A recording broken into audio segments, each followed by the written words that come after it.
За вокнамі позняя мокрая восень. 4 і 5 класы злучаны ў адзін пакой на беларускую гадзіну. Вучні-палякі пайшлі на гэты час да хаты, аднак і без іх у вялікім пакоі 2 класам вельмі цесна. Такіх гадзін бывае толькі 2 на тыдзень, і ў кожным класе іх вядзе пані Мар'я. І яна, і муж яе, пан кіроўнік, вучаць тут ад самага пачатку панскай улады. Дзеці даўно ўжо ведаюць, што яна палячка, а вось дзе яна навучылася па-беларуску, аб гэтым яшчэ не дазналіся нават і яўрэйскія дзяўчаткі, якія ведаюць усе таямніцы жыцця местачковых ужэнднікаў. Пані Мар'я піша з кніжкі на дошцы. На дварэ дождж, а ў сенях вялікая лужына. Пустыя ўлетку нашы сёлы, венцер новы, маеш час за латай. Выводзіць яна сваім прыгожым прамым почыркам. Спісаўшы ўсю дошку, яна загадвае 4 класу перапісаць практыкаванне і падкрэсліць назоўнікі адной рыскай, а прыметнікі 2. У 5 класе будзе вуснае. Настаўніца бярэ беларускую чытанку «Родны край» і кажа, як заўсёды, па-польску. Вядомая беларуская паэтэса Цётка пісала і вершы, і прозу. Цяпер мы пазнаёмімся з яе навелай «Міхаська». Увага! І пачала чытаць. Міхаська вельмі неахвотна на гэты свет прыходзіў. 3 дні радзіўся. Людзі рукамі махнулі. Нічога не будзе ні з мацеры, ні з дзіцяці. І як заўсёды, калі пані Мар'я чытае па-беларуску, голас яе адразу стаў яшчэ мілейшы. Дзяўчаткі і хлопцы з 5 класа, якія сядзелі па 4-5 на адной парце, заціхлі і загледзеліся на настаўніцу. Цяжка было пісаць і 4 класу, а найцяжэй, здаецца, Даніку. Ды і навошта яму гэтыя назоўнікі, прыметнікі, пустыя сёлы і незалатаныя венцеры, калі пані Мар'я чытае. Перад вачыма сівага, нібы наяве, разгортваецца роднае жыццё і першая праца — пасьба. Толькі ж не так ужо цёмна і горка было заўсёды, як там у кнізе. У Даніка, хоць ён таксама сірата, слёз было менш, чым радасці. Хлеб сірочы, вядома, нялёгкі, аднак пра яго пакуль што больш думала мама. Сівы ўспамінае, як яны, галынкаўскія пастухі, збіралі жоўтую лотаць на залітых вясновай вадою паплавах, бегалі па цёпленькіх празрыстых дажджавых лужынах на траве, гулялі на выгане ў чыжыка і ў лапту, хадзілі ўлетку на Нёман. Там яны купаліся на водмелі з вязёлым гоманам, водзілі печкуроў, падпускаючы ім каламуты. Вада ў Нёмане, нават і каля берага на мялізне, не ідзе, здаецца, а бяжыць, і каламута сыходзіць хутка. Як ты не калупай дно пальцамі ног, зноў відаць светлы цвёрды пясочак. Увосень цвітуць на ўзлеску за ракою верасы, залітыя ласкавым сонцам. Пад босымі нагамі шалахціць залатое лісце, суха падтрэскваюць сучкі на мяккай аўчыне імху, кропелькамі крыві стракацяць у бруснічніку кіслыя ягадкі. Ай, як жа добра тады гайдацца на маладых гнуткіх бярозках і перагуквацца, ловячы звонкае рэха. Як добра рэзаць вецці і вязаць лазою венікі, хто больш. А ў полі пастухі палілі бульбоўнікі пырнік, і калі асядала магутнае шыпучае полымя, пяклі ў прыску салодкую духавітую бульбу. Ну, хіба ж тады было да слёз? А ў Міхаські таго, што ў кнізе, былі як быццам адны толькі слёзы. І восень такая, і ўсё жыццё. І сапраўды на дварэ дождж, а ў сенях вялікая лужына. Міхась быў рабы, нядошлы, і ніхто яго чамусьці не любіў. Не, Даніка ў галынцы не любілі толькі полуянавы хлопцы.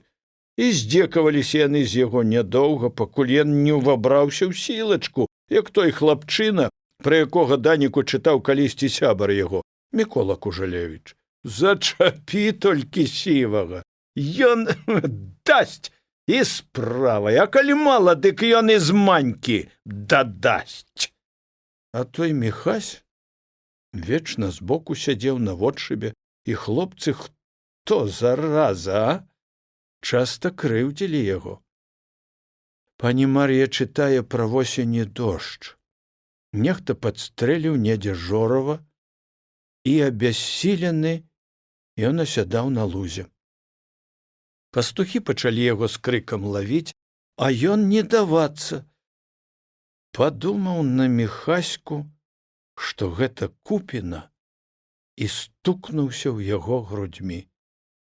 Міхась затуліў яго халатам, а сябрукі, адбіраючы Жорава, затузалі хлопца так, што ён самлеў. Хлопцы спалохаліся, адхаялі яго, завялі да хаты, і Жорава яму аддалі. Так яны і заселі ў запеку у мачыхі, галадалі, хварэлі і пацяшалі адзін аднаго. Малец, чаму ты не пішаш? Я пішу, схамянуўся Данік. Ён схіліўся над сшыткам, а пані Мар'я паківала галавой, памаўчала трохі і зноў чытае. Да вясны Жораў паправіўся і зажыў у хаце царом над курамі. Міхась раставаў, як той снег за акном. Аднойчы на прадвесні мачыха сядзела за кроснамі, а ён азваўся з запека. Мама! Упершыню пачула баба такое слово ад пасынка і толькі спалохалася. Смерць. Мама, мамачка, Жорава дай. Ну вось чаму на гэтых словах, менавіта на гэтых, пані Мар'я спыняецца. Нават, здаецца, з прыплачам у голасе. Ну вось, абсалютна як у той дзень, калі яна чытала ім пра Янку-музыку.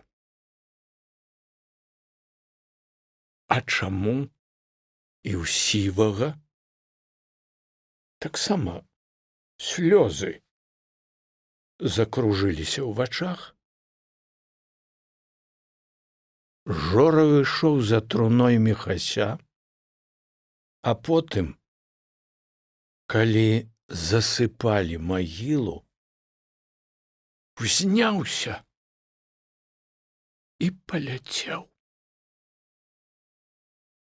А на зямлі застаўся толькі сумны крык яго. І дождж, і слёзы.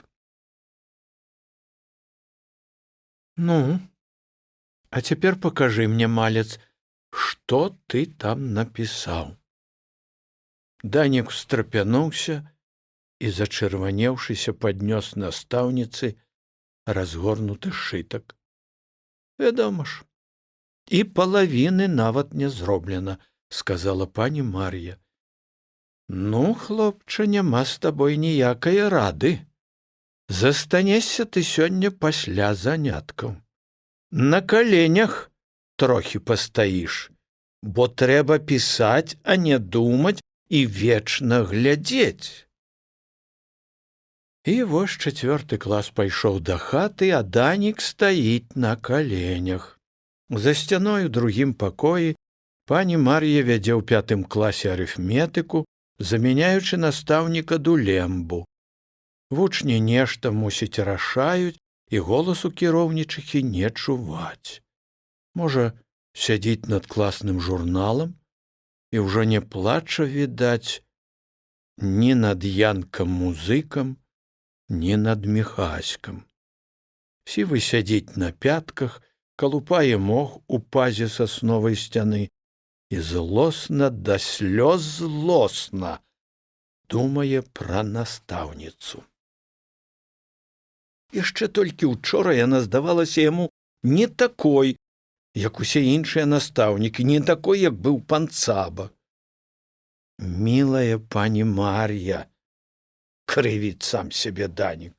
Ён думаў так неаднойчы, калі ішоў да хаты, або ў потай глядзеў на яе цераз парту і стол. Ну, турань.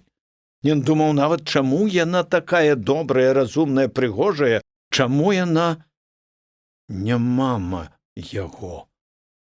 Чаму ён не можа прытуліцца да яе, падставіць сваю сівую, астрыжаную галаву пад яе цёплую, маленькую руку. У кіраўнічыхі двое дзяцей, дзяўчынка Вандзя вучыцца ў другім класе, а хлопчык Адась яшчэ зусім малы. Данік бачыў аднойчы, як пані Мар'я вяла іх за рукі па дарожцы вакол царквы. А ён, дурань, глядзеў з-за дрэва, слухаў іх смех і гутарку і зайздросціў. Думаў, якая яна добрая, прыгожая, які яны шчаслівыя з такою мамай. Гэтыя Вандзя і Адась. Ах, які дурань, як дрэнна думаў ён тады пра сваю маму. Яна, бачыш, і ў школу не правяла яго ні разу, і не пахадзіла вось так, і не спытала ніколі, ці не цяжка яму, і пра што ён чытае, ўсё завіхаецца вечна, ўсё маўчыць. Ну, дык вось табе, сівы і мілая пані Мар'я. Што гэта? Нехта галосіць? Так, галосіць. Данік устаў, падышоў да акна, працёр запацелую шыбу, за гразкаю плошчай цагляны дом пастарунка. На ганку стаіць паліцыянт, і нікога навокал няма, толькі шэрае сумнае неба і гразь. А, сынок мой, а родненькі! Зноў пачулася галашэнне. Хто ж гэта? Данік працёр запацелую шыбу да самага нізу і ўбачыў. На тратуары трохі правей ад акна стаяла нейкая цётка. Ціха, Ганна! Нічога ты не паможаш, пачуўся голас мужчыны. Яго не відаць, мусіць, за ганкам стаіць, а цётка не хоча заціхнуць. А дзе ж той Бог? А дзе тыя добрыя людзі? А за што ж вы яго катуеце? Ціха, дурніца! Ну, ось, дачакалася. З ганка пастарунка сышоў паліцыянт і ўжо ідзе сюды, абыходзячы лужыны. Данік не вытрымаў, узлез каленьмі на акно, адчыніў фортку і задрыжаў. Ці не ад холаду, ні то ад голасу жанчыны. Няхай бяруць, ужо не плакала, а крычала яна, няхай катуюць і мяне, няхай. Дзядзька паказаўся з-за ганка і шмыгануў перад акном па мокрых, гразкіх дошках тратуара. Стой! Чакай, хамя! Крычыць паліцыянт і сам ужо бяжыць сюды па гразі. А цётка не ўцякае. У нейкім шэрым бурносе, у лапцях, у хустцы канаплянцы і не ўцякае.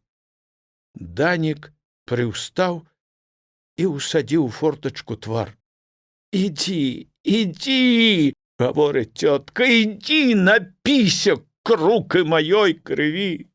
Бог мілы дасць, захлынешся, ох, Божа мой! Данік убачыў толькі, як ён, паліцыянт, замахнуўся. Тады, заплюшчыўшыся ад жаху, малы закрычаў. Толькі самае першае слова: «Мама!» І тут яго схапілі пад пахі нечыя дужыя рукі, знялі, сцягнулі з падаконніка на падлогу. Данік апрытомнеў, убачыў, што гэта яна.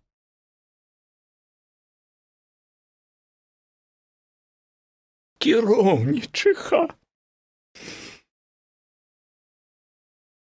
Яна стукнула фортачкай, зашчапіла яе, стала спіной да акна, засланіла сабою ўсё, а ён памкнуўся наперад. Хацеў ёй крыкнуць нешта такое, пасля чаго яна назаўсёды перастала б для яго быць настаўніцай, а ён яе вучнем. Ды вось пані Мар'я закрыла аберуч твар, і плечы яе задрыжалі. Данік адступіўся. Крыку за вокнамі ўжо не чуваць, і цішыня пустога класа, і гэтыя малыя белыя рукі, што ўпершыню закрылі мілы калісьці твар настаўніцы і плечы яе, што дрыжаць. Всё гэта нібы вярнула яго зноў сюды, на гэтую падлогу перад партамі. Данік спалохаўся, абмяк, адышоўся на сваё месца і стаў на калені. «Што ты робіш, дзіця маё? Што ты крычыш?» Яна ўжо стаяла за яго спіной, а ён не хацеў нават азірнуцца. «Ідзі ты к чорту разам з усімі вамі, к чорту!» Гаварыў ён без слоў, усімі сіламі сваёй уражанай, як быццам ужо не дзіцячай душы. Але слёзы, гарачыя слёзы нянавісці і жалю самі каціліся з яго вачэй. «Устань!» Данік унурыў галаву яшчэ ніжэй. «Устань, малец, кажу табе!» Яна ўжо гаворыць без слёз, і ён ужо не плача. Слёзы самі паўзуць па шчоках сівага, а ён ужо калупае пальцамі сухі шорсткі мох у пазе, а потым нібы адрывае руку ад сцяны, і пальцы самі сціскаюцца ў кулак. «Устань, Данік!»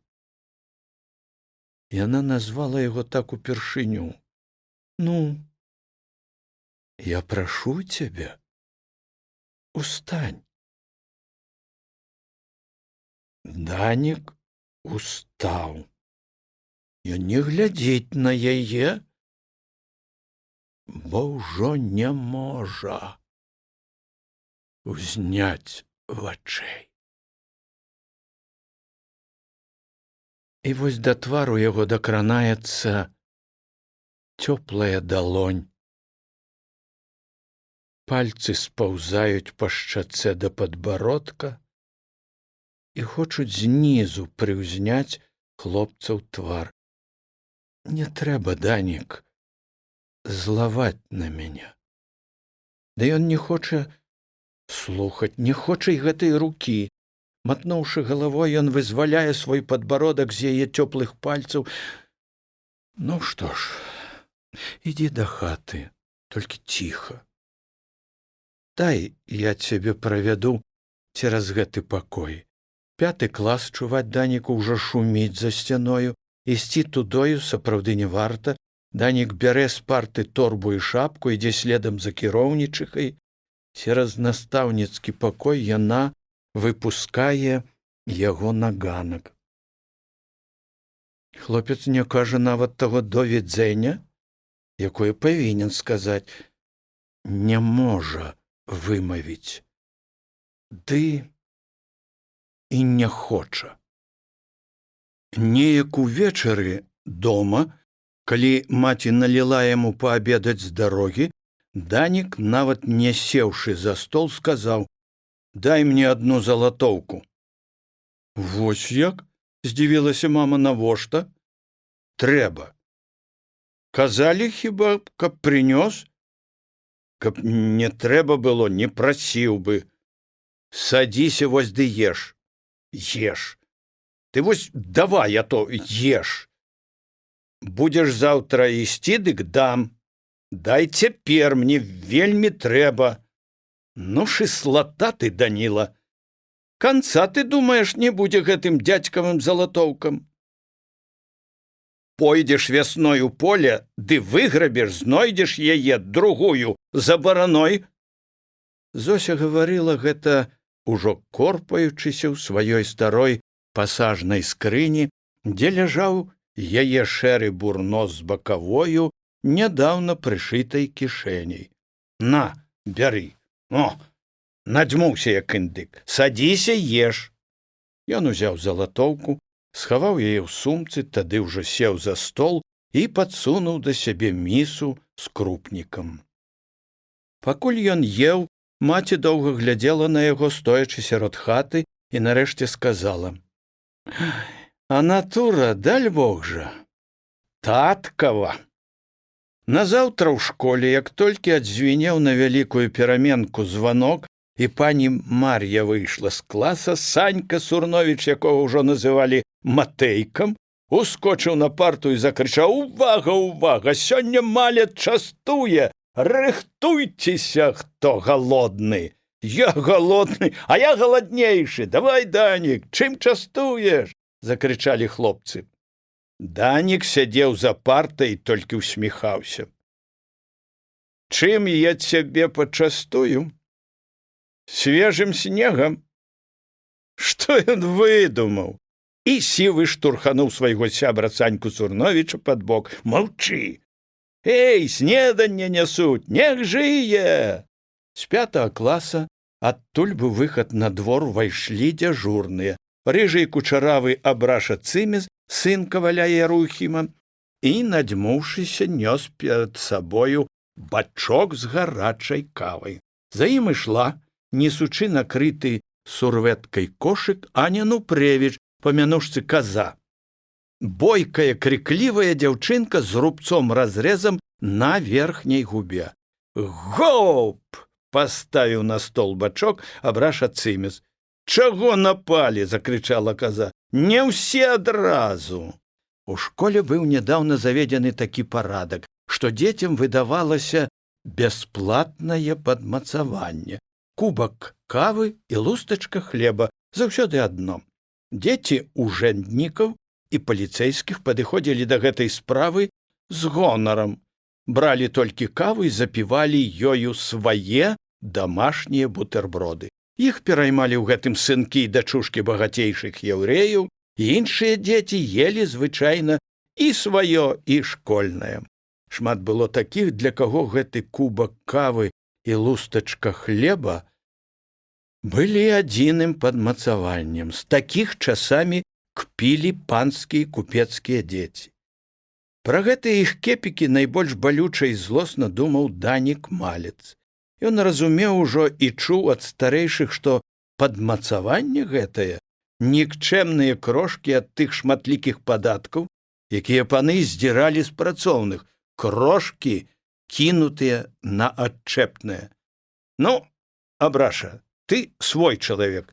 Поўны, брат, налівай». Абраша любіў гэтую справу. З чарпаком у левай руцэ, з лістом паперы ў правай, ён быў ляўша. Весёлы рыжы Цымес чытаў па спіску прозвішчы. «Бурак, Люба». «Ёсць». «На, получай на чай». І наліваў ёй чарпаком падстаўлены кубак. «Ян Цімунок». «Ёсць». «На, получай на чай». он фаттер Эля, Стэфан чачотка, ёсць, адказвалі выкліканыя. Атрымаўшы на чай, яны падыходзілі да казы, якая выдавала хлеб. Як толькі ўсе расселіся на партах і пачалі жаваць ды сёрбаць, Санька Сурновіч зноў закрычаў: «Увага!» Тады Данік аберуч дастаў з-пад парты і ўзняў над галавою вялікую вязку насіленых на шпагат абаранкаў. Яны, здаецца, ажно засвяціліся, вялікія, салодкія, на 5 грошаў. «Ура! Нech жые!» — закричали дети. «Список давай, читай, Матейка, по нашему списку!» — скомандовал Даник. Санька стаў за столом, дастаў з кішэні складзены лісток са сшыткай і пачаў чытаць. «Янка Тимунок, Беруляніна, Хана Портной». Для тых, каго ён выклікаў, Данік здымаў са шпагату вялікі, яшчэ духмяны абаранак. І спісы і абаранкі закончыліся разам. «Вунь які! Ты, брат, давай усім!» «Усім не магу, не хапіла». І вось тады Чэсік Бэндзінскі, сын каменданта пастарунка, схапіўся са сваёй парты і, яшчэ не глынуўшы мамусінай булкі з маслам і сырам, закрычаў: «Я ведаю! Ведаю ўсё!» «Што ты ведаеш? Што?» — падышоў да яго Данік. «Ну, але што ты ведаеш?» — падышоў да яго і Санька. «Всё ведаю і скажу». «Што ты скажаш? Каму?» «Пані Мар'і, каму ж?» «Ах ты лупаты! А ты хамула! Мала вас яшчэ наглушылі! Матейка, сівы! Па мордзе яму!» Хлопцы не заўважылі, як з настаўніцкага пакою ўвайшла ў клас і апынулася ў самым кірмашы іх выхавацелька. Яны пачулі толькі яе голас: «Ціха! Што тут у вас? Я кажу, ціха!» Крычала яна не адна. Разам з ёю увайшоў пан Дулемба, якога хлопцы з 5 класа празвалі павуком. «Будзе ціха, халера, ці не?» — крычаў ён, натапырыўшы жоўтыя вусікі. «Пан дазволіць, пане каролю?» «Я разбяруся сама», — сказала яму пані Мар'я. «Дзе дзяжурныя? Што гэта ў вас за парадак?» Абраша Цымес і каза, абое з недаедзенымі абаранкамі і з кубкамі ў руках, толькі хацелі пачаць апраўдвацца, але Чэсік Бэндзінскі перабіў іх. Ён падышоў да настаўніцы бліжэй і сказаў: «Я ўсё ведаю, гэта камуна». «Якая камуна? Што ты пляцеш?» «Я не пляту. Я, праша пані, всё адразу разгадаў. Гэты вось малец», — ён тыцнуў рукой у грудзі Даніку, «падвучыў іх сабраць грошы». «Няправда», — перабіў яго Санька. «Мы не падвучвалі, мы грошай не збіралі». «Сціхні ты!» — крыкнуў Чэсік. Ён хацеў яшчэ нешта крычаць, але настаўніца спыніла яго і звярнулася да Даніка. «Малец, ты купіў абаранкі?» «Я. А дзе ты ўзяў гэтулькі грошай?» «Мама дала». «А навошта ты гэта зрабіў?» «Пані Мар'я», — ўмяшаўся Дулемба, — «я думаю, што ён маніць». «Ты дурань, гавары!» Кіраўнічыха пачырванела і нейкі момант глядзела на павука. «Пане каролю», — сказала цвёрда з прыціскам, — «я прасіла ўжо даць мне святы спакой. Гэта мой клас, і я сама разбяруся, малец». «Навошта ты гэта зрабіў?» Данік глядзеў і не моргаў. «У мяне сёння дзень нараджэння». «Неправда! Ён магніць!» — закрычаў Бэндзінскі. «А ты адкуль гэта ведаеш, Чэсь?» — павярнулася да яго пані Мар'я. «Як гэта можна так гаварыць пра калегу? Бо ён не ўсім па абаранку даў, а толькі па нейкаму спіску, вось па гэтаму ў Сурновіча». Дурны Санька, ён не схаваў у кішэню, а яшчэ ўсё трымаў у руцэ той лісток са сшытка. Настаўніца ўзяла лісток і пачала вадзіць па ім вачыма. На больш у мяне грошай не было, гаварыў Данік. Каб мама больш дала, дык я... Пані Мар'я ўзняла позірк над спіскам і паглядзела хлопцу ў вочы. Доўга так, пранікліва, аднак ён па-ранейшаму нават не моргаў. Так, малец, сказала нарэшце настаўніца, ты ў нас заўсёды нешта прыдумаеш. Больш мне гэтага не рабі. Нават і ў дзень нараджэння. Ты разумееш? Разумею, проша пані. Я больш так не буду. І добра. Цяпер, дзеці, канчайце хутка снеданне. Засталося на гэта, яна зірнула на наручны гадзіннік, 4 хвіліны. Хадзем, пане каролю. Справа скончана. Дзеці! Дзеці! Заўсёды дзеці. Ну, брат малец, гаварыў Санька, уляцела б нам сёння, каб трохі. Ой, уляцела б. Яны ішлі ўдвух па той вуліцы, дзе Санька жыў і па якой Данік хадзіў да хаты. Каб трохі! Яшчэ ўсё злосна хмыкнуў сівы. Каб ты, раззява, спісак схаваў у кішэню, а то... Кіроўнічыха добрая, апраўдваўся Санька, яна нікому не скажа. Добрая. Зноў хмыкнуў Данік. Яна, дык, можа, добрая. А павук? А што табе павук? Што ты, не ведаеш? Што? Ды ён жа ходзіць за ёю. За што ж яго, як не за гэта, і павуком хлопцы празвалі? Кіроўнічыха толькі туп-туп, як козачка, гэты павук за ёю ціхенька лазіць і сетку пляце. Данік паглядзеў на Саньку, маленькі, чорненькі, ён быў на год маладзейшы за сівага і трошкі мамін сынок. Эх ты, Матэйка! Сміхнуўся нарэшце Данік. Туп-туп, як козачка, таксама разбіраешся. Яна яго на вярсту да сябе не падпусціць. Пані Мар'я, ды будзе з такім паскудствам звязвацца? Яна... Ай, ды што табе гаварыць? Думаеш, яна яму наш спісак пакажа? Эх ты! А я табе што кажу? Усцешыўся Санька. Вядома, што не пакажа, а не пакажа і ўсё. Калі яны падыходзілі да Санькавай хаты, Матэйка даволі такі лісліва сказаў: давай зойдзем да нас, мама яблыкаў дасць. Яблыкаў. А спісачак аддаў. Ды што ты ўсё? Ну што я хацеў? Ты не хацеў, а што, калі яна яго кіроўніку пакажа? Не пакажа. Ты вось паглядзіш, яна не любіць яго. Праўда, дзяўчаты казалі. Казалі. А пакажа, дык чорт іх бяры ўсіх разам. Ну, зойдзем. Ды і мне, браты, да хаты трэба, сказаў, падумаўшы трохі Данік. 4 ўсё ж такі кіламетры. Зойдзем. Мы яшчэ нешта такое прыдумаем, што яны... Ну, я цябе трохі правяду. Да мосціка, як тады. Да мосціка, усміхнуўся Данік. Ну што ж, хадзем.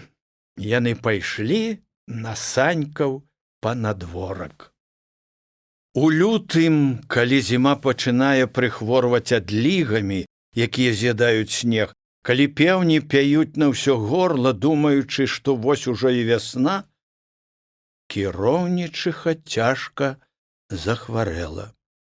Яе павезлі нават у павятовую бальніцу, а праз 2 тыдні прывезлі назад, і пані Мар'я ляжала дома. Вучні сумавалі па ёй, а найбольш далецца Данік. Роднай мовы цяпер ні гадзінкі, і выхавацелька ў іх новая, худая, крыклівая панна Рузя, старая дзеўка, пра якіх гавораць, што яна ўжо ў розуме. Так яе хлопцы і празвалі. Дзеўка ў розуме. Вучыць і нецікава, і нудна. Адзнакі запісвае ў тоўсты блакнот, які хавае чорную сумачку. З усіх 5 адзнак яна найбольш любіць 3 з мінусам і за ўсё всякае лаецца.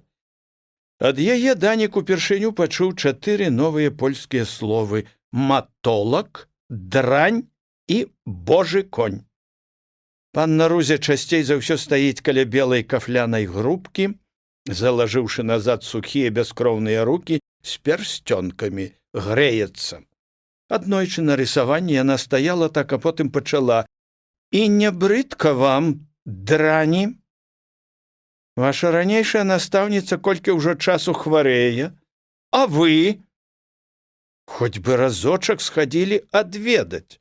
Ганьба!» На пераменцы клас загаманіў аб гэтым. Найбольш крычала каза, што яна, калі так, павядзе ўсіх сама. І пасля заняткаў дзеці пайшлі. Доўгай чародкай шлопалі яны па мокрым снезе, лапцямі, ботамі, чаравікамі, кідаліся снежкамі, крычалі. Вся вуліца, здаецца, ведала ўжо, куды яны ідуць. «Не бойцеся», — гаварыла каза, — «пана кіроўніка цяпер дома няма. Ён яшчэ вучыць у 7. У іх цяпер фізіка». Кіроўнік жыў у глухім, свіным, як казалі, завулку. У таго бязрукага дзядзькі, які нават зімой насіў летнюю шапку царскага чыгуначніка. Дядька спаткаў іх у сенях каля парога, прымусіў яшчэ на двары паабціраць венікам ногі, а потым ужо загадаў: «Ціхенька! Хораша трэба без шуму. Пані хворая. Ну, чаго ж вы? Стукаецеся ў дзверы і ўсё. Баіцеся? Эх вы!» Нават каза і тая хавалася за другіх, і ўсе пачалі на Даніка: «Ты, малец, ты ідзі!» «Каторы гэта? Ён?» — спытаўся дзядзька. «Ну, новыя боты. Чаго ж ты? Валяй, а вы за ім». Дзядзька ўзяў Даніка за рукаў, падвёў да дзвярэй другой тыльнай палавіны хаты і пастукаў у дзверы. «Прашу», — адказаў яму знаёмы дзецям і так даўно не чуты імі голас. Сівы шмаргануў носам і рашуча ўзяўся за клямку. Дзеці шыбанулі хто ў кут, а хто адразу на двор, і Данік апынуўся за парогам адзін. «Ой, малец, это ты!» — пачуўся голас ад акна. Прыйшоў адведаць хлопчык сваю настаўніцу. «Як гэта хораша! Ды ідзі ж ты сюды, павітаемся, ну!» І пані Мар'я працягнула да яго рукі. Данік ішоў туды, як заварожаны. Яна ляжала галавою да акна, завешанага фіранкай, па шыю схаваўшыся пад беленькай коўдрай. Чорныя кучаравыя валасы яе полькі растрэсліся на падушцы, а чырвоныя, нібы прыпухлыя губы усміхаліся. Калі Данік зусім падышоў, пад далонямі пані Мар'і загарэліся яго шчокі і вушы, а на лбе зусім нечакана горача цмокнулі пацалункам губы настаўніцы. «Харошы мой! Ну і чаго ж ты так засароміўся? Ну, сядь, вазьмі монь крэсла каля стала». Данік узяў тое крэсла, паднёс яго да ложка і сеў на краёчку. І гэтак няёмка яму, ну, боты і выцер жа іх, здаецца, всё ж такі наслядзілі на чыстай чырвонай падлозе. «Ну, раскажы мне, Данік, як ты цяпер вучышся? За што ты 2 атрымаў?» «Не 2, — адказаў сівы, — 3 з мінусам. Ах ты мой жулік, хіба ж гэта не тое самае?» ды яшчэ для цябе, для выдатніка. Чаму ты паню Рузю не слухаеш? Яна толькі крычыць. І трэба крычаць на вас. Што, можа, не? Не можна не любіць настаўніцу. Яна другая мама. Яна? Не. А я? Пані Мар'я нахмурыла бровы, а ўсё ж усміхаецца. Данік узняў вочы і зноў апусціў іх, не вытрымаў. Яна працягнула руку, як тады, калі ён стаяў на каленях, і ўзяла яго цёплымі пальцамі пад падбародак. Глядзіць у вочы ўжо неяк сумна усміхаецца. Ты не злуеш на мяне? Спыталася цішэй. За тое, калі ты крычаў у акно. Ах, Данік, Данік, падрасцеш, зразумееш мяне, успомніш, бо я разумею вас вельмі добра. Яна адняла руку ад яго падбародка, памаўчала трохі, а потым усміхнулася зноў. Ну, быў у цябе яшчэ раз дзень нараджэння? Не чырванейся. Ты зманіў, я ведаю. Я правярала.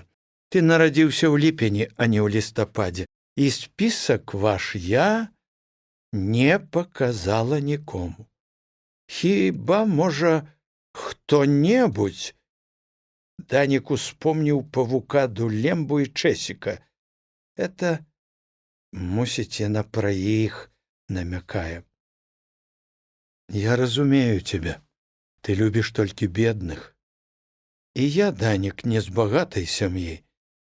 Вы тут усе не любіце паноў, а я таксама палячка.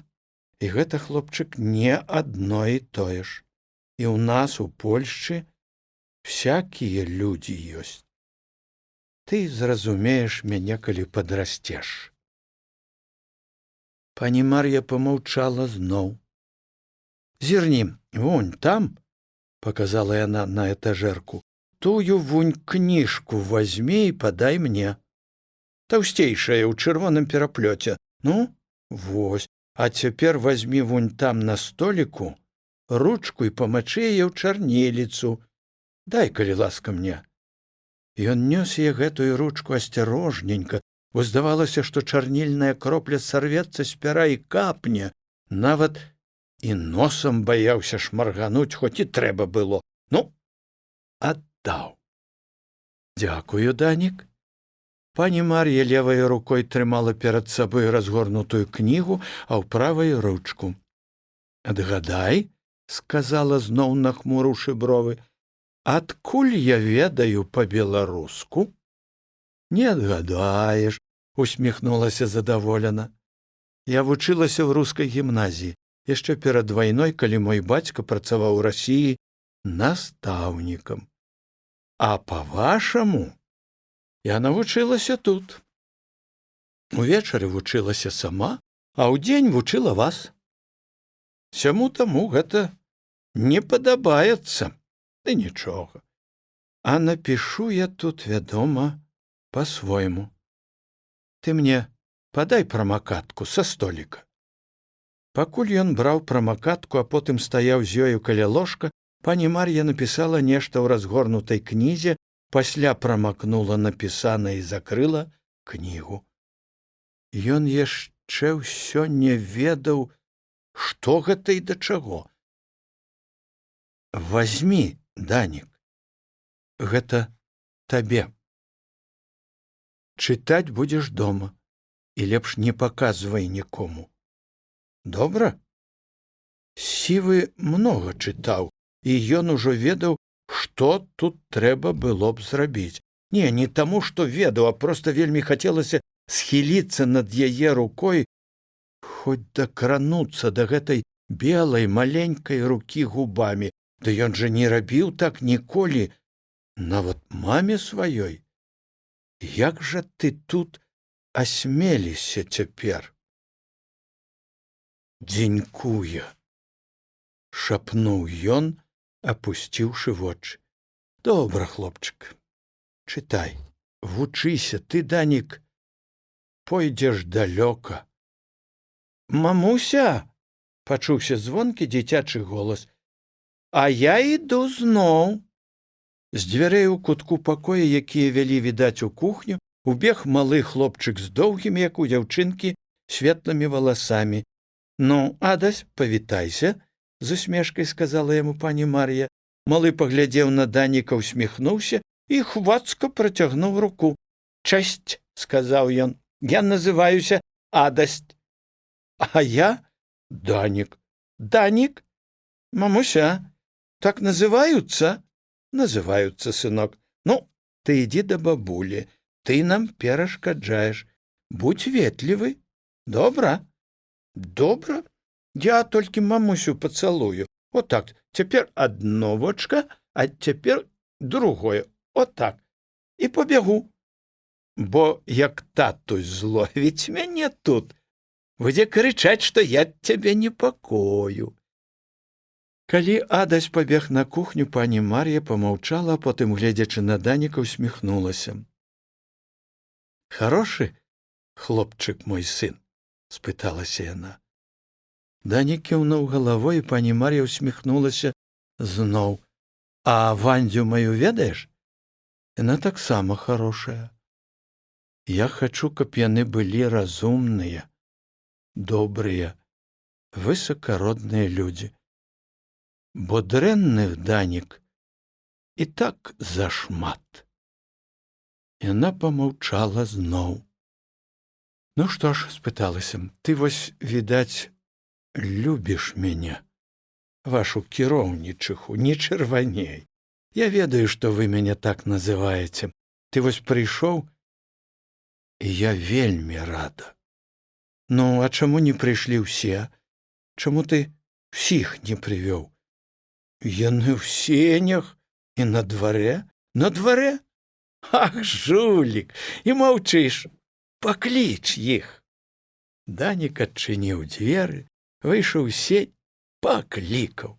І вось яны, чацвертакласнікі, пасыпаліся ў хату, як тая бульба з развязанага мяшка. Дзень добры, дзень добры, дзень добры. 5, 10, 20 разоў. Ах вы, разбойнікі! Ну, чаго ж вы стаялі там? А як павырасталі! Ай-яй-яй-яй! Дзяўчаты акружылі ложак настаўніцы. Эх, падлізы! Цяпер дык проша пані, адразу. Данік апынуўся ў іх чарадзе. Хлопцы стаялі, вядома, далей, і толькі прыціскаў пад пахай сваю кнігу. Лепш за ўсё зараз жа схаваць яе ў торбу. І тут сталася нечаканае. Без папярэдняга стуку адчыніліся дзверы сяней, і каля парога з'явіўся сам пан кіроўнік. Дзень добры, дзень добры, загаманілі дзеці, а потым зусім спалохана заціхлі. Дзень добры, дзеці, жонка, як ты сябе адчуваеш? Стамілася тут з імі? Ды што ты, Стась, я не стамілася. Я адпачыла. Ты толькі паглядзі. Всё гэта я вельмі добра разумею, аднак стамляцца табе, дарагая, ні ў якім выпадку не можна. А якое паветра! Ён стаяў сярод пакоя ў паліто і праз акуляры глядзеў то на жонку, то на дзяцей. Дзеці па ўсім было відаць, вельмі ахвотна сыпанулі б у дзверы. Адгадай, Стась, хто з іх першы прыйшоў? Не адгадаеш. Ён, вось, малец. Пан кіроўнік паглядзеў на Даніка. Што ж, сказаў ён, Даніль малец добры вучань. Трэба толькі, каб ён паводзіў сябе лепш, каб не дурыўся з рознымі там абаранкамі. Разумееш? У адказ на гэтае пытанне Данік яшчэ ніжэй апусціў галаву. Як добра, што ён паспеў схаваць сваю кніжку. Як добра, што ён, кіроўнік, не прыйшоў раней. Відаць, праўду такі казалі дзяўчаты, што пані Мар'я не любіць яго. Ну, а завошта ж яго любіць? Не толькі Данік, а і ўсе дзеці нібы чакалі толькі сігналу, каб драпануць адгэтуль на двор. і сігнал гэты прыйшоў. Так, дзеці, сказаў кіраўнік, я вам таксама вельмі ўдзячны за візіт, аднак ён не скончыў, спадзяючыся, што яны і так зразумеюць. І яны зразумелі. Да відзення, да відзення! Зноў, як бульба з меха, пасыпаліся з хаты ў сенцы іх усцешаныя галасы. Рабенькі Янка Цімунок, якога за кірпаты нос празывалі лычыкам, стаіць каля стала спіною да акна і, як заведзены, расказвае вызубраны ўрок па гісторыі Польшчы. Сакавіцкае сонца свеціць Янку ў патыліцу, і Даніку відаць, як вушы лычыка, нейкія круглыя, адтапыраныя, прасвечваюцца, нібы яны з ружовай паперы. Калі туркі напалі на Аўстрыю, гаворыць Янка, аўстрыйскі цэзар папрасіў польскага круля Яна III Сабеска: «Прыйдзі і выратуй нашу Аўстрыю». Храбры круль Ян III Сабескі сабраў сваё гераічнае войска і 12 верасня 1683 года пад Венай, сталіцай Аўстрыі, досць матолак. Перабівае яго панна Рузя. Дзеўка ў розуме не стаіць каля печы, а ходзіць па класе, залажыўшы назад рукі. Што я казала табе? Не тарахці, як папугай, а гавары сваімі словамі. Ну, храбры круль Ян III Сабескі сабраў сваё гераічнае войска і 12... Матка боска, зноў спыняе яго панна Рузя. Ну, сабраў, ну, прыйшоў, ну, разбіў. Конь ты божы! Ды гавары ты нарэшце сваімі словамі! Янка маўчыць, толькі вушы яго ружавеюць яшчэ больш. Запалку, здаецца, падсунь, успыхне. Далей! Загадвае яму панна Рузя. Расказвай, ці спадабалася гэта аўстрыйскаму цэсажу. Аўстрыйскаму цэсажу гэта не спадабалася, гаворыць Янка ўжо сваімі словамі. Потым раптам хлопец збіваецца з польскай на беларускую мову. І тады досць! Зноў перабівае яго настаўніц. І тады крывіць яна. Што за тады, што за ён? Што ён зрабіў, сустракаючы Яна Сабескага, і што зрабіў Ян Сабескі? Па-польску гавары. Янка маўчыць. Ён апусціў галаву і, здаецца, занаравіўся зусім. Ну, хоць бы вочы ўзняў, тады заўважыў бы, як Данік Малец, стараючыся, каб не прыкмеціла настаўніца, паказвае яму, што зрабіў Ян Сабескі. Раз, другі раз, трэці раз паказаў. І вось нарэшце лычык цікнуў на клас пад ілба і здагадаў. Тады круль Ян Сабескі, пачаў ён, падкруціў свой вус. Клас грымнуў смехам. Ціха, драні! Старалася перакрычаць усіх панна Рузя. А потым, калі вучні сціхлі, яна, паглядзеўшы на Янку, сказала: «Сядай, матолак! Не буду я тут з табою надрываць свае лёгкія. Хто адкажа?» Знялося некалькі рук. Асабліва адна з другой парты старалася дастаць найдалей, ледзь не да самага твару настаўніц. «Бандзінскі», — сказала панна Рузя. Чэсік апусціў сваю доўгую руку, устаў і загаварыў. Калі наш храбры круль Ян III Сабескі разбіў туркаў пад Венай, ён уязджаў у Вену на чале сваіх непераможных гусараў. Аўстрыйскаму цэсажу не спадабалася, што гэта не ён, а наш круль Ян III Сабескі перамог туркаў, і ён не хацеў зняць капелюш перад нашым крулем. Ян III Сабескі падняў руку, каб падкруціць свой вус, а аўстрыяк падумаў, што ён падносіць руку да капелюша. І тады ўжо ён схапіўся за свой капелюш, а потым хопіць, Бандзінскі. Сядай, усміхнулася настаўніца. Яна падсела да стала і выняла з чорнай сумачкі свой тоўсты блакнот. Нават і не прыўстаючы з першай парты, Данік бачыў, як яна адгарнула старонку на літару «Б» і напісала вялікае 5. Пасля адгарнула старонку на літару «Ц», падумала трохі, а тады паставіла таксама вялікае 3. «Ну, хто далей?» – спыталася, гледзячы на клас. Ды тут у дзверы з настаўніцкай нехта пастукаў і спытаўся «Можна?». Клас падхапіўся і не застыў, як звычайна, у маўклівым прывітанні, а загудзеў на 36 галасоў. Чуваць было ў гэтым нястрымным гуле дзіцячай радасці. «Ціша!» – перакрычала іх панна Рузя. «Сядайце! Дзень добры, пані Мар'я! Прашу прайсці далей!» Пані Мар'я ў цёплым паліто і футравай шапачцы стаяла каля дзвярэй, усміхалася. Такая бледная яшчэ, з пазападаўшымі вачыма. «Я толькі зірну на іх разочак. Можна, панна Рузя?» І вось, выйшаўшы ад дзвярэй за стол, дзе так прывыклі бачыць яе чацвёртакласнікі, пані Мар'я памаўчала, апусціўшы вочы. А потым паглядзела на клас і сумна усміхнулася.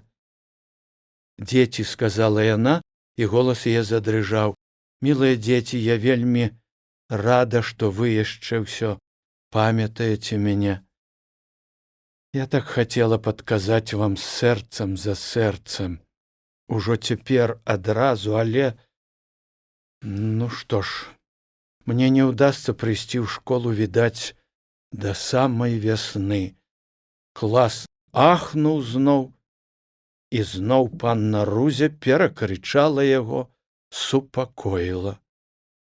«Я пацяшаю сябе тым», – пачала пані Мар'я, але голас яе зноў задрыжаў. «Ды што там пацяшацца? У маі убачымся зноў». Яна усміхнулася. «Жадаю вам поспехаў, дзеці. Будьце здаровы». Кіроўнічыха неяк вельмі ж павольна выйшла з класам. Панна Рузя пайшла праводзіць яе на вуліцу, а дзеці кінуліся да акон, не ведаючы, што зрабіць і што сказаць, каб пані Мар'я зразумела іх. Яны крычалі ў вокны і махалі рукамі. А Данік, дык ён узлез каленьмі на падаконнік, і як у той незабыўны дзень, калі на тратуары перад школай галасіла цётка, взяўся рукой за раму фортачкі. Вось-вось, здаецца, крыкне, але крычаць ён не мог. Пані Мар'я ўзышла на прыгорачак перад школай, азірнулася, памахала рукой і пайшла. На сярэдзіне плошчы азірнулася зноў памахала. Данік уздрыгнуў, ледзь прыкметна і для самога сябе. Хлопцу здалося, што памахала яна толькі яму апошні раз і назаўсёды. «І не быдла вы, хіба?» – крычала перад класам дзеўка ў розуме. «Хоць бы ты, Даниэль малец! Усцерабіўся божы конь з нагамі на акно, дзікун!» Данік сядзеў, апусціўшы вочы. Панна Рузя пахадзіла па класе, залажыўшы рукі назад, потым спынілася каля грубкі. «Калі вы і сапраўды так любіце сваю выхавацельку», – пачала яна па-свойму суха, нібы пра круля Яна III Сабескага, «дык вы не хвалявалі б яе пасля цяжкай хваробы сваімі дзікімі крыкамі. Асабліва ты! Ты!»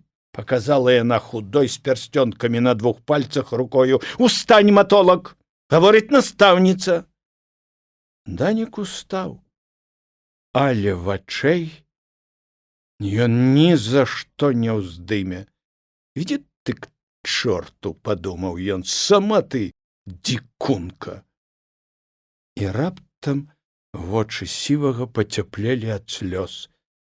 Ды не, ён не заплача цяпер, нягледзячы нават на тое, што ён другі раз пасля арышту Міколы Кужалевіча зноў адчуў, зноў зразумеў, як гэта цяжка, калі ты застаешся, не адзін, не сірата, а ўсё ж, як гэта цяжка і горка. У панскім садзе і старым запушчаным парку заліваліся салаўі. Яшчэ, відаць, не снедаўшы і не сціхаючы ад самага змяркання. Сонца ўзышло, але праменні яго асвятлялі пакуль што толькі верхавіны ліп, у лісці якіх кахкалі галкі. З белых зашклёных дзвярэй драўлянага дома на высокім каменным падмурку выйшаў заспаны пан Вільчыцкі. «Чаго цябе бура прыгнала так рана?» Нездаволена спытаўся ён у мужика, які стаяў перад ганкам. Марка Палуян, галынкаўскі солтыс, спачатку зняў шапку і прывітаўся. «Дзень добры, паночку, вельмі прапрашам, што я парушыў спакойствие вашага сну. Я думаў пачакаць, ды ваша пакаёвачка...» «Чаго ты хочаш, Палуян?» Мужик стаяў унізе на зямлі, і панскія боты блішчалі на ўзроўні яго барадатага твару, накрытага кепкай. Мужик быў зверху апрануты, кепка, картовая кашуля з зашпіленымі кішэнькамі, шарачковыя порткі, а знізу босы. Пан быў у хромавых ботах, у чорных галіфэ, вышэй беленькая расшпіленая сарочка, над якой тырчалі вехці вусоў, і зіхацела вялікая, нібы наглянцаваная лысіна. Слухаючы, што яму гавораць, пан Вільчыцкі гучна адхаркнуў і плюнуў зверху міма мужика. Дзядзька нават не пахіснуўся. «Прапрашам, Палуян», — сказаў Вільчыцкі і паўтарыў сваё. «Нічога, паночку, на здароўе», — лісліва ўсміхнуўся солтыс. «Дык я ўсё пра тое самае. Пакуль там хто ды што, я ў вас бяру адразу 2 дзесяціны, і грошы з кішэні ў кішэню». «Што мне твае грошы, Палуян?» — гаварыў Вільчыцкі, сыходзячы з ганка. «Я каля чорнага броду аддам на 4-ю капу, дык у мяне яго з рукамі адарвуць. Яшчэ і падзякуюць, пане, не толькі што». Ха-ха.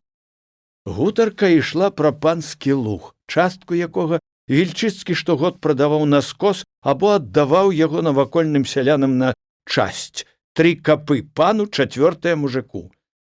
«Капа, паночку, капою, а грошы грашыма, а я іх магу вам хоць цяпер».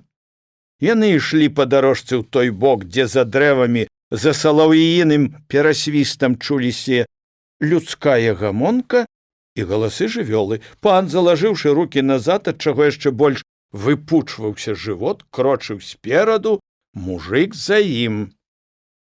«Хітры ты чалавек, Палуян, недарма цябе і солтысам назначылі. 45 рублі злотем», — сказаў ён, нібы хочучы ашарашыць солтыса з нячэўку. Палуян пачаў таргавацца, але пан адразу перабіў яго. «Ні капеечкі менш. Не хочаш? Іншыя забяруць». Солтыс падумаў. Ён вось якраз і баяўся, што іншыя апярэдзяць яго, таму і прыйшоў яшчэ ў маі загадзя, а цана была сходная. Такую траву танней не возьмеш, ды яшчэ і за тавай. Эх, паночку, дзе наша не прападала? Яно ж вядома, што вас і 10 цыганоў не перамудрыць. Вось. Палуян расшпіліў левую кішэньку картовай кашулі, дастаў загорнутую ў газетны шматок золата. Згалееш, трасца тваёй галаве, падумаў ён пра Вільчыцкага, прагуляеш маёнтачак з цабавай Юляй, а я быў гаспадар і буду. На тваім месцы я такой травы паўморга не прадаў бы. Пан узяў грошы, раскешкаў 9 залатых пяцёрак на далоні пальцам другой рукі і, нібы не палічыўшы, сыпаў іх у кішэню галіфэ. Спажывайце, паночку, на добрае здароўе, і я нечага спакоен буду. Кароўкі вашыя ідуць адна ў адну, няўрокам кажучы, ну, як лялькі. Воддаль, пераходзячы ім дарогу з падаборы на пашу, ішоў панскі статак.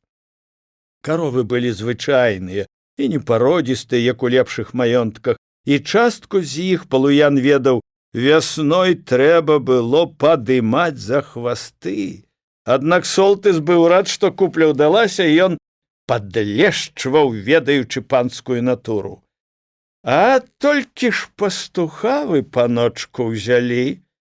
Ніхто вам, мусіць, не сказаў нічога? Да ты пра каго? Пра Мікіту? Ён у мяне 15 год пасе. Ды не Мікіта, я пра таго, пра студэнта. Гэта ж у вас, нашай Зосі, маёй суседкі, сынок пад паскам наняўся. Бачыце? Вунь, ідзе. Яны ўжо стаялі, чакаючы, пакуль каровы пяройдуць дарогу. Злева, дзе канчалася чарада, відаць былі стары і хлапчук, Данік малец. Гэта ж яго, паночку, і са школы выкінулі, як таго чарвяка з мяса. Камуны яму, бачыце, захацелася. Падбухторваў галечу всякую, а бараначкі ім купляў. Дзядзька ягоны, той, што ў бальшавікоў, дык спецыяльна на гэта грошы яму прысылаў, а потым яшчэ, паночку, хацеў такі парадак у школе зрабіць, каб на пераменах толькі па-нашаму гаварылі, а хто слова па-польску? Ты што ж гэта? Мікіта! Перабіў яго пан, звяртаючыся да старога пастуха. Ляжыш, пакуль сонца бок падапрэ. Гэта такі ў мяне, пане, парадак. Каровы толькі цяпер ідуць на паствіска.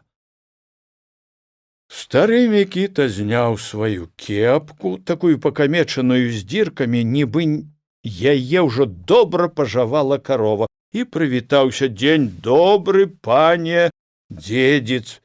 Прычым тут я? Пакуль іх толькі падояць. Стары хітра усміхнуўся бяззубым ротам. Каб гэта ў іх, пане дзедзіц, была адна цыцка на ўсіх. Дык чалавек упяўся б добра, пацягнуў бы, ды на табе адразу поўны цэбар. А то ж у іх у кожнай па 4. Па 4. Ты ў мяне, пане, глядзі. Побач са старым Мікітам, трохі ззаду за ім, стаяў Данік, таксама босы і з пугай. Палуян глядзеў на яго і не вытрымаў. А ты ж гэта чаму, шчэнюк, шапку перад панам не скінеш, а? Данік пастаяў хвілінку, а потым павярнуўся і пайшоў, нават пабег за каровамі. Всё будзе, пане дзедзіц, у пажандачку. Зноў усміхнуўся стары пастух. Ну, я пайду. Пан і Солтыс засталіся на скрыжаванні ўдвух.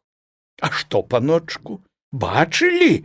Кіўнуў услед Даніку Палуян. І шапкі скінуць не хоча, ад зямлі яшчэ не адрос, а ўжо глядзіце, бальшавік. Пан адышоўся да куста, стоячы спіной да мужика, ён гаварыў: «Всё я гэта чую сам. Всё это, пане, глупство. Прzepraszam наймоцней. Все вы, пане, бальшавікі. Прыйдуць саветы зноў. І ты будзеш маю зямлю дзяліць, як у 20-тым годзе дзялілі». Хто? Я? Ды што вы, паночку, няхай мне і вочы павылазяць, і рукі адсохнуць, калі я на чужое добро пакваплюся. Ну, добра, добра, Палуян, ты чалавек пажондны. Бывай, пане Солтыс, здароў. Як толькі статак выйшаў за апошнія дрэвы двара і пачаў разбрыдацца па пашы, стары Мікіта спыніўся і палез рукой за пазуху. Зноў старая крычала. Падмаргнуў ён Даніку. Дастаўшы з-за пазухі жалейку, ён гладзіў, абдзьмухваў яе і, усміхаючыся, гаварыў, нібы дудцы сваёй, нібыта некаму іншаму. І чаго ты, другая, пішчыш? Ну, што я? Што тут каму баліць ад гэтага? Ты, кажа, блазен стары. Эх, піскляты, ды і годзе. Ён прылажыў жалейку да губ, узняў трохі твар насупраць сонца і зайграў. Над зялёным прасторам, над Данікам, які прысеў перад старым, над статкам і, гэй, далёка, над палямі паплыла, палілася журботная песня. Каб ёй словы яшчэ, дык яны загучалі б тугою гаротнай долі, расказалі пра цяжкую, беспрасветную працу жняі.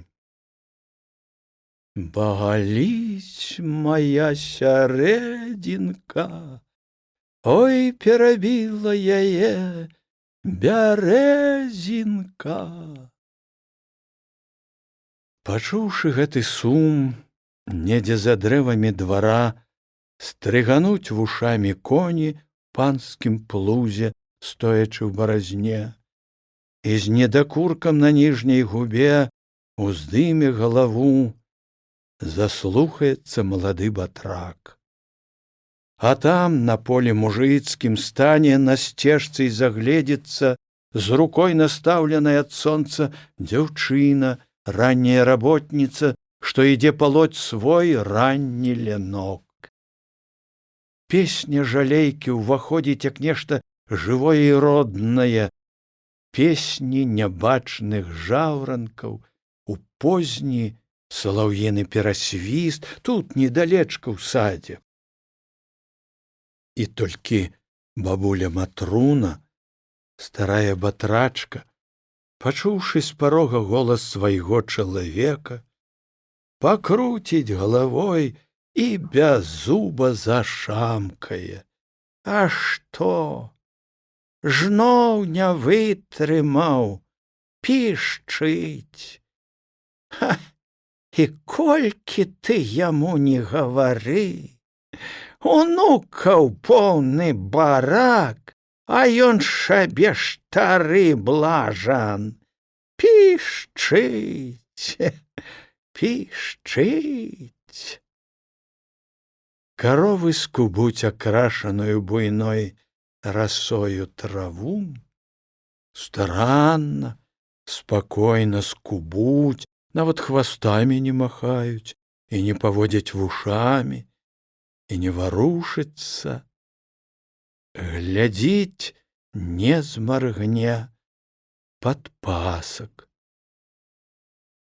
Жніўны напеў змяняецца вясельным, потым чуваць ці то птушыны шчэбет перасвіст, ці то веснавое бульканне ручаін, бойка трапечацца гуллівы танец, зноў журба.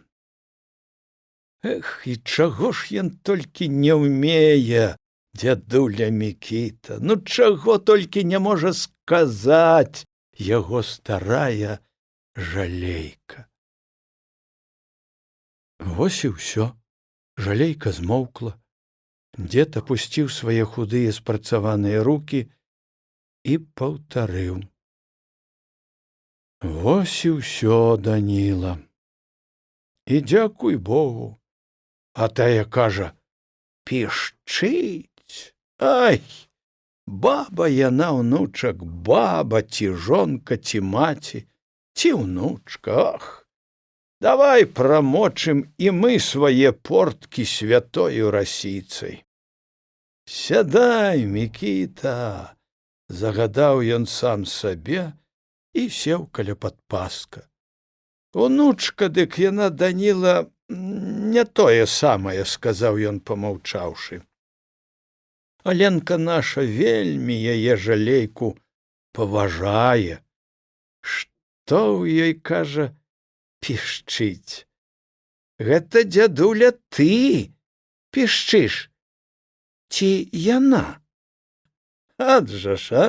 Яшчэ малое, вядома. А ты ж гэта чаго маўчыш? Данік ляжаў, падпёршы шчаку далонню. Ён памаўчаў, паглядзеў на траву і сказаў: шапку чаму не скідаеш? Чулі? Это той, Палуян? Спытаўся стары. А што ж, унучак, калі трэба, дык трэба і скінуць. А як я не хачу? А дзень добры, пане дзедзец, а я што? Хачу? Або мне гэта вельмі соладка, а вось здымаю, і рука ўжо самлела за 70 год. Такая ўжо наша сірочая доля. Ну, а што мне рабіць, калі я не хачу?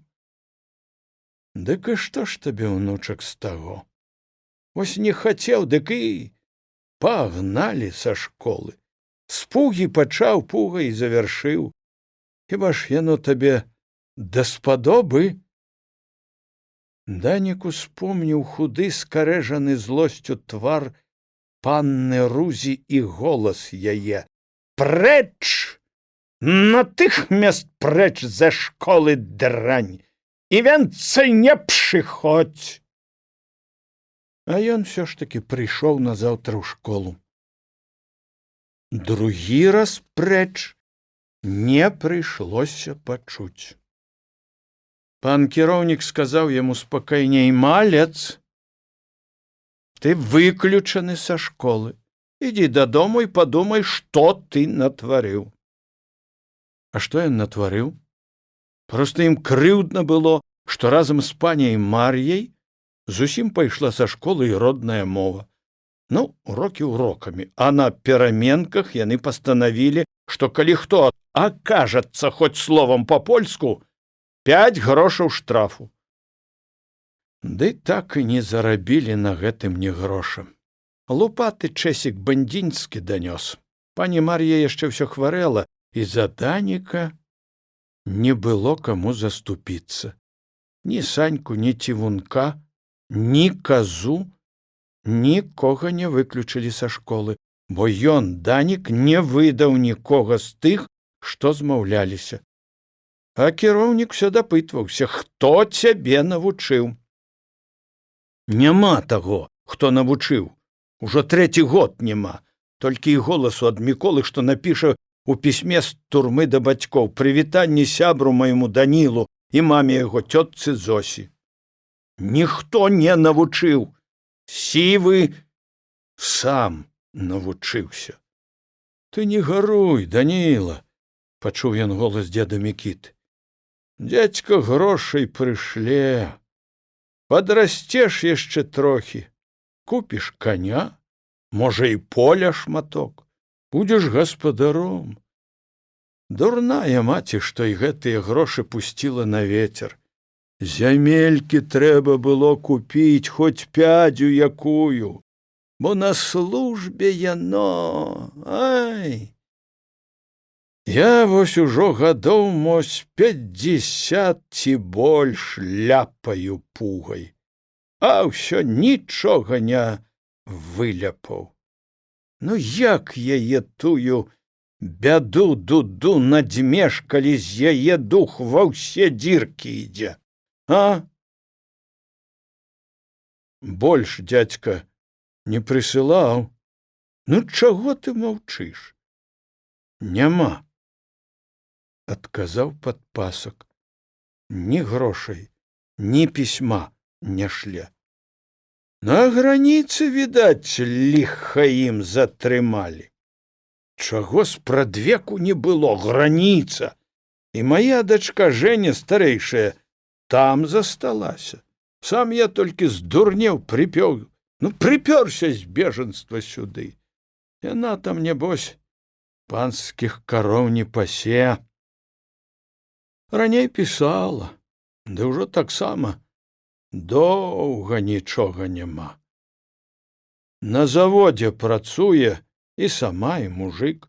Мужик такі, відаць, хорошы, адпаведны чалавек. Летась картачку прыслалі. І дзеці, відаць, таксама ў доглядзе. 2. Стары задумаўся. Нешта нам снедання не нясуць, сказаў пасля. Думаў, хоць гэтым пацешыць, разварушыць свайго памочніка, аднак дарма. Данік усё маўчыць. Мая таксама, можа, прыслала б, пачаў праз хвіліну стары. Ды што ж, граніца! Твой дзядзька дык неяк прабіўся, прыслаў. О, чалавек, відаць, адпаведны. Нічога, унучак, прыйдзе час, і нашы напішуць, і самі прыедуць да нас. Быць не можа інакш. Я, дык Бог святы ведае. А ты дачакаешся. Ох, зараза, ну, гэта ўсё тая, падласка, бяжы ты, брат, адвярні іх ад поля. Данік пабег. Адвярнуўшы статак ад жыта далей на траву, ён не захацеў вяртацца да старога, а сеў на ўзмешку і дастаў з-за пазухі кнігу. Тую самую. Адну толькі яе і ўзяў сюды з дому. Даўно ўжо ўсё прачытана, сёе-тое нават і перачытана. А ўсё ж... Ён адгарнуў вокладку. На тытульнай старонцы Балеслаў Прус, навелы. А наўскасяк, таксама па-польску, напісана такім знаёмым почеркам. Даніку Мальцу, майму светлавокаму хлопчыку, каб дачакаўся светлага жыцця. М. Анджэеўская. 24 лютага 1929 года. Ужо ніколі, мусіць, яму не ўбачыць яе, не пачуць яе голасу. Мікола прыйдзе, увосень канчаецца яго тэрмін. Хіба, можа, яшчэ дададуць, а яна, пані Мар'я? Няўжо так і будзе, што застанецца адна толькі думка, адзін успамін і гэтыя словы на кнізе? Цяпер яна ўжо, відаць, паправілася, зноў сядзіць за сталом і чытае ці нешта піша ў журнале. А хто ж сядзіць цяпер побач з Санькам на першай парце? Хто глядзіць, не змаргне, як калісьці? Чытаеш, Даніла? Пачуўся над хлопцам голас старога. Дзед падышоў неяк неўзаметку, нібы падкраўся. А што ты чытаеш? Так сабе, польская кніга адна. Стары паківаў галавою. Яшчэ ты, брат, не нацешыўся з панскае ласкі? Пакінь! Гэта, дзеду, не панскае, гэта ўсё пра такіх, як мы. Пра тых, што бедныя, што працуюць. Хочаце? Я і вам пачытаю. Дзед усміхнуўся хітравата. Няхай ужо лепей па снеданні, а то нешта пад лыжачкай смокча. Вы не бойцеся, я так буду чытаць, што вы ўсё зразумееце. Добра? І так жа хочацца хлопцу, каб і стары даведаўся пра тых, што ў кнізе, пра сапраўдных людзей з той Польшчы, што там вунь далёка на захадзе. І пра такіх, як пані Мар'я. Не, пра яе, пра гэты надпіс на кнізе ён не скажа і дзеду. Нікому не сказаў. І нікому не скажа. Дык што, дзеду, пачытаем? Хіба, можа, пасля. Нешта мне, брат, зноў захацелася душу сваю пагладзіць. Стары палез рукой за пазуху. Тады, дзеду, іграйце адразу вясёлае, добра? Дзед Мікіта, трымаючы перад тварам сваю пісклю, усміхнуўся. Ужо без хітрасці, а неяк крыва. З песні, Даніла, слова не выкінеш, сказаў ён. А плачучы, рота ніхто не паправіць. Над лугам загаласіла той самай жніўнаю песняй жалейка. Сіратлівая, сумная песня.